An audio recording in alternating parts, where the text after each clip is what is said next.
11 দাগের অঙ্কটাতে বলেছে আর একটা সম্বন্ধ দেওয়া আছে। আর এর পদগুলো হলো এরকম ক্রমিত জোড় আকারের এক্স কমা ওয়াই, যেখানে এক্স হলো একটি পূর্ণ সংখ্যা এবং মড এক্সটা 3-এর থেকে ছোট এবং ওয়াইটা মড এক্স মাইনাস 3-এর সমান।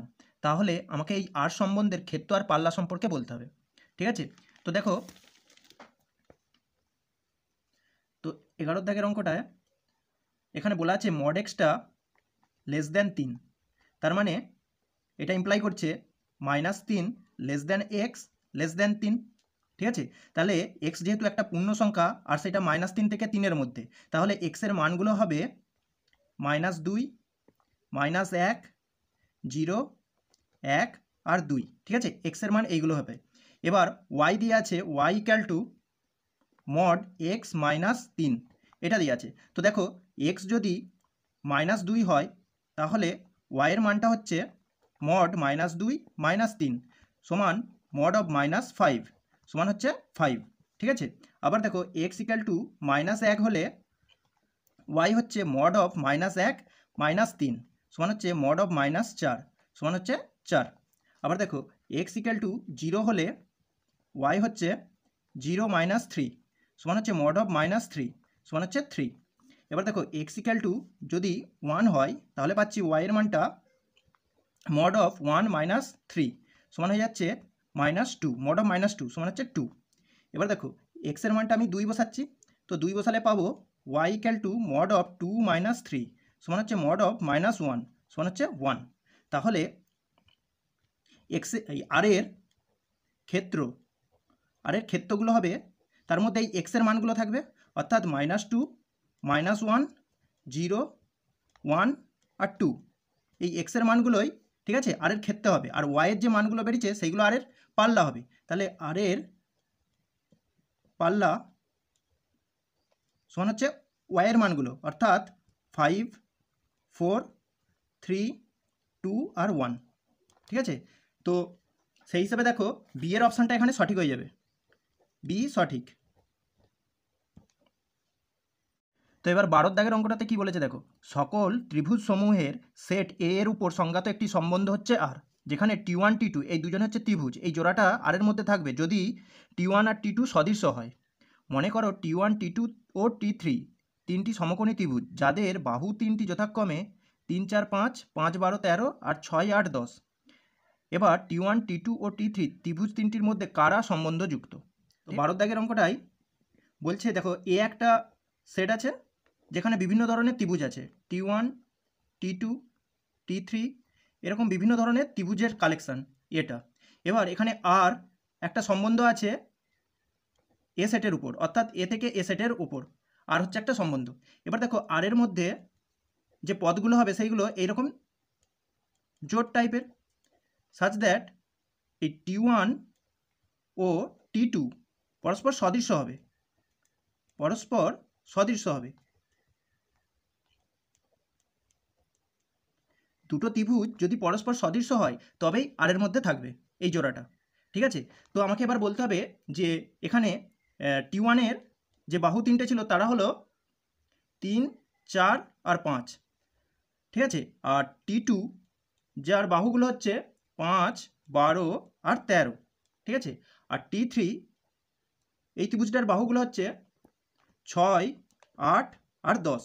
ঠিক আছে, এবার লক্ষ্য করো T1 আর T3 বাহুগুলোর মধ্যে পরস্পর সমানুপাতিক সম্পর্ক আছে বাহুগুলোর দৈর্ঘ্যের মধ্যে, কারণ দেখো 3/6 সমান হচ্ছে 4/8 সমান হচ্ছে 5/10।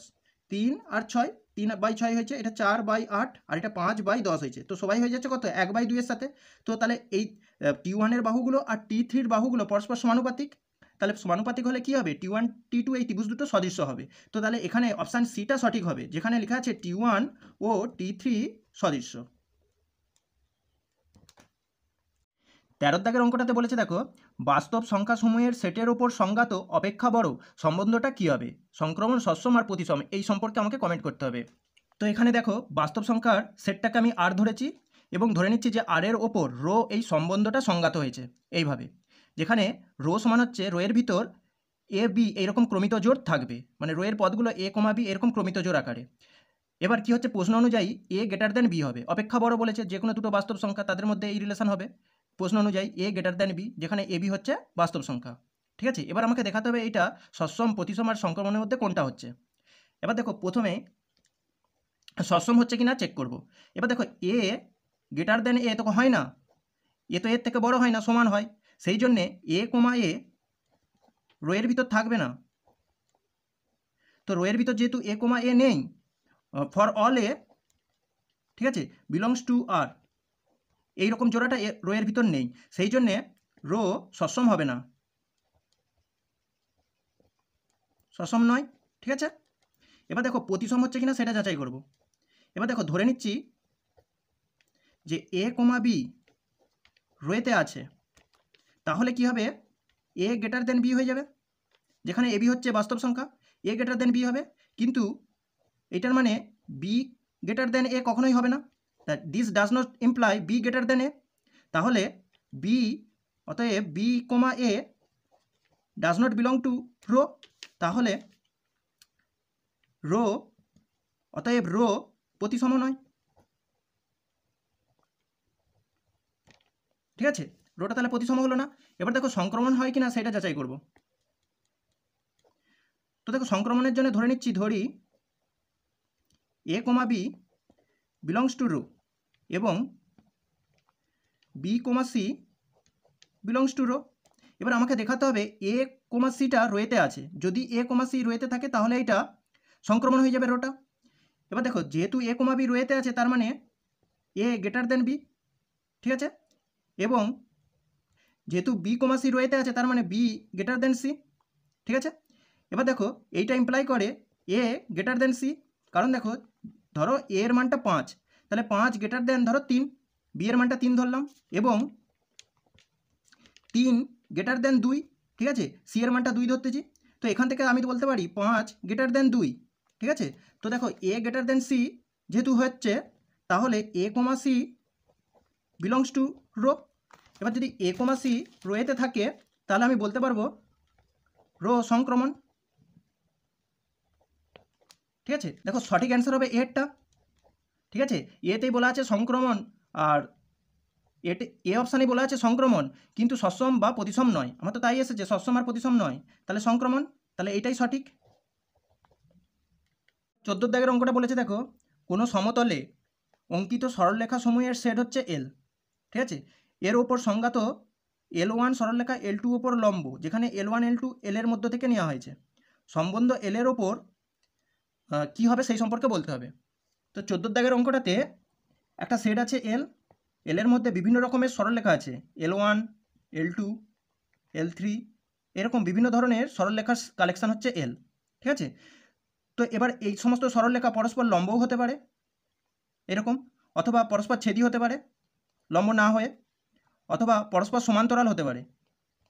ঠিক আছে, এল থেকে যে কোনো দুটো সরলরেখাকে তুললাম, সেই দুটো সরলরেখা পরস্পর লম্বও হতে পারে, এরকম পরস্পর লম্ব না হয়েও ছেদ করতে পারে, সমান্তরাল হতে পারে, অথবা সমাপতিত হতে পারে। ঠিক আছে, একটা সরলরেখার উপর আরেকটা সরলরেখা থাকতে পারে। তো বিভিন্ন ধরনের কালেকশানের সেট হচ্ছে এল, মানে বিভিন্ন ধরনের সরলরেখার কালেকশানের সেট হচ্ছে এল। তো এবার দেখো এলের উপর একটা সম্বন্ধ আর আছে, সংজ্ঞাত হয়েছে। সেই আর সম্বন্ধে সেই সমস্ত সরলরেখাদের জোড়াগুলো থাকবে, আর সম্বন্ধে সেই সমস্ত সরলরেখার জোড়াগুলো থাকবে যারা পরস্পর লম্ব হবে, অর্থাৎ L1 লম্ব L2। প্রশ্নতে এইরকম বলা আছে, এখান থেকে যে কোনো দুটো সরলরেখা তুললাম, তারা যদি পরস্পর লম্ব হয় তাহলে সেই জোড়াটা আর এর মধ্যে থাকবে। এবার আমাকে বলতে হবে এইটা সসম হচ্ছে কিনা, প্রতিসম হচ্ছে কিনা, সংক্রমণ হচ্ছে কিনা। তো প্রথমে দেখো এখন L1 তার নিজের উপর তো L1 সরলরেখা নিজের উপর তো লম্ব হয় না, L1 সরলরেখা L1 এর মানে নিজের উপর লম্ব হয় না, হয় না। ঠিক আছে, তো কি বলবো তাহলে L1 কমা L1, এই যে সরলরেখাদের এইরকম জোড়াগুলো L1 কমা L1 L2 কমা L2, এরা ডাজ নট বিলংস টু আর, অতএব তাহলে আর সসম নয়। ঠিক আছে, আর তাহলে সসম হলো না। এবার দেখো প্রতিসম হচ্ছে কিনা, ধরে নিচ্ছি প্রতিসমের বেলা এরকম ধরে নিতে হবে যে L1 কমা L2 আরেতে আছে, তাহলে প্রতিসম দেখাতে গেলে আমাকে L2 কমা L1কেও আরে দেখাতে হবে। এবার দেখো L1 কমা L2 যদি আরে থাকে, তাহলে এটা ইমপ্লাই করে L1 লম্ব L2, L1টা L2-র উপর লম্ব। আবার দেখো এইটার মানে আমি তো এইটাও বলতে পারি যে L2 লম্ব হচ্ছে L1 এর উপর, L1 সরলরেখা যদি L2 এর উপর লম্ব হয় তাহলে L2 L1 এর উপর লম্ব হবে। তার মানে কি হবে, তাহলে L2, L1টা আরেতে আছে। তাহলে এটা ইমপ্লাই করে যে আর প্রতিসম, ঠিক আছে, আর তাহলে প্রতিসম। এবার দেখো আর সম্বন্ধটা সংক্রমণ হচ্ছে কিনা যাচাই করব। তো সেই জন্যে ধরে নিচ্ছি, ধরি L1, L2 এটা আরে আছে এবং L2, L3 এটাও আরে আছে, যেখানে L1, L2 আর L3 হলো একই সমতলে অবস্থিত তিনটে সরলরেখা। এবার যেহেতু L1, L2 আরে আছে, তার মানে এটা ইমপ্লাই করবে L1টা লম্ব হবে L2-র সাথে, এবং আবার দেখো L2, L3 আরেতে আছে, তার মানে L2টা লম্ব হবে L3-র সাথে। এখন এইটা কি বোঝায় দেখো, ধরো একই সমতলেতে এইটা হচ্ছে L2 লাইন সরলরেখা আর এটা হচ্ছে L1 সরলরেখা। দেখো এরা পরস্পর লম্বভাবে আছে। আবার দেখো L2 আর L3 পরস্পর লম্ব, তার মানে আমাকে L2টাকে এইভাবে নিতে হবে, সরি L3টাকে এইভাবে নিতে হবে, তবেই তো L2 আর L3 পরস্পর লম্ব হবে। কিন্তু দেখো এখানে L1 আর L3 পরস্পর লম্ব হলো না, ঠিক আছে, L1 আর L3 পরস্পর সমান্তরাল হয়ে গেছে। তো তাহলে আমি এখান থেকে বলতে পারবো L1, L3 এই যে জোড়াটা ডাজ নট বিলংস টু আর, অতএব আর সংক্রমণ নয়। তাহলে দেখো আর প্রতিসম হয়নি, সরি, তাহলে দেখো আর সসম হয়নি, প্রতিসম হয়েছে, আর সংক্রমণ হলো নি। সেই হিসাবে দেখো সি এর অপশনটা কিন্তু সঠিক, সি এতে প্রতিসম কিন্তু সসম বা সংক্রমণ নয়, তাহলে সি সঠিক। এবার দেখো 15 দাগের অঙ্কটা বলেছে স্বাভাবিক সংখ্যাসমূহের সেট n এর উপর একটি সম্বন্ধ আর নিম্নরূপে সংজ্ঞাত। এক্স ওয়াই এই ক্রমিত জোটটা আর এর ভিতর থাকবে যদি ওয়াই এক্স দিয়ে বিভাজ্য হয়, মানে পরেরটা আগেরটা দিয়ে বিভাজ্য হয়, সব এক্স ওয়াই, যেখানে এক্স ওয়াই হচ্ছে স্বাভাবিক সংখ্যা। তাহলে এ আর সম্বন্ধটা কি হবে সেটা সম্পর্কে বলতে হবে। দেখো আর সম্বন্ধটা এইভাবে ডিফাইন্ড হয়েছে, এক্স, ওয়াই এই ক্রমিত জোটটা আরেতে আছে যদি ওয়াই এক্স দ্বারা বিভাজ্য হয়।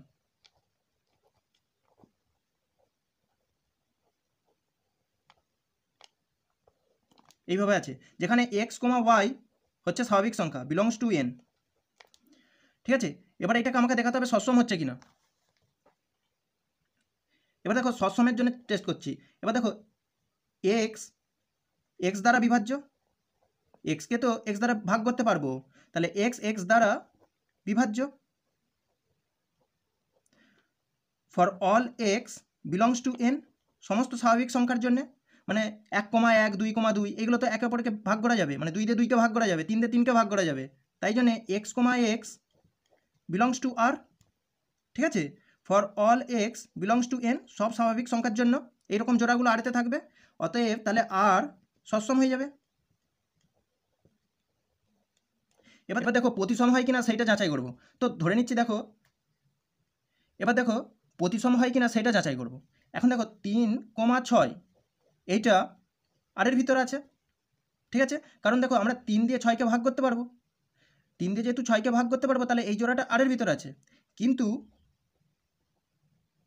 6, 3, ঠিক আছে, 6, 3 এটা আরেতে নেই, কারণ দেখো 6 দিয়ে 3কে ভাগ করতে পারবো নি, মানে ভাগ করলে ভাগ শেষটা শূন্য আসবে না, মানে পুরোপুরি ভাগ যাবে না।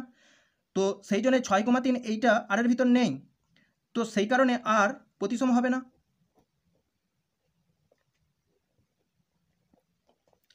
এবার দেখো 3 নম্বরটা সংক্রমণ হয় কিনা সেটা যাচাই করব।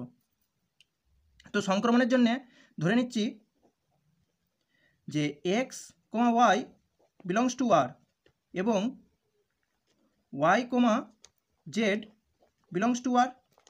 তাহলে যেহেতু এক্স, ওয়াই বিলংস টু আর, তার মানে ওয়াইকে এক্স দিয়ে ভাগ করা যাবে, ভাগ করলে একটা পূর্ণ সংখ্যা পাবো, সেটাকে ধরে নিচ্ছি K1, এবং ওয়াই, জেড আরেতে আছে, তার মানে জেডকে ওয়াই দিয়ে ভাগ করতে পারবো এবং ভাগ করলে একটা পূর্ণ সংখ্যা পাবো K2, ঠিক আছে। তো এখান থেকে পাচ্ছি দেখো ওয়াই ইকাল টু হয়ে যাচ্ছে K1x, আর এখান থেকে জেড ইকাল টু পেয়ে যাচ্ছি K2y। তো অতএব জেড সমান তাহলে হয়ে যাচ্ছে দেখো K2 আর ওয়াইয়ের মানটা বস করে দিচ্ছি, জেড মানে তো K2y, তাহলে ওয়াইয়ের মানটা বস করে দিই, তাহলে কী হবে K1x। এখানে K1 আর K2 তো পূর্ণ সংখ্যা ছিল, এদের গুণফল একটা পূর্ণ সংখ্যাই আসবে, তাহলে এটাকে লিখতে পারি জেড সমান k3x, যেখানে k3 হলো k1 ইন্টু k2, একটা পূর্ণ সংখ্যা। তো এবার দেখো এটা মানে কি বোঝায়? এটা মানে বোঝায় যে আমি x দিয়ে জেডকে ভাগ করতে পারবো, অর্থাৎ x, z বিলংস টু আর, এটা বোঝাচ্ছে।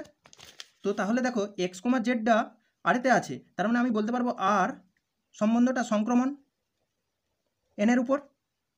তো সেই হিসাবে দেখো কোনটা সঠিক হবে? সসম এবং সংক্রমণ হয়েছে কিন্তু প্রতিসম নয়, তার মানে এরটা সঠিক, এ সঠিক। দেখো সব ভিডিও পাওয়ার জন্য চ্যানেলটিকে সাবস্ক্রাইব করে রাখো, ঠিক আছে?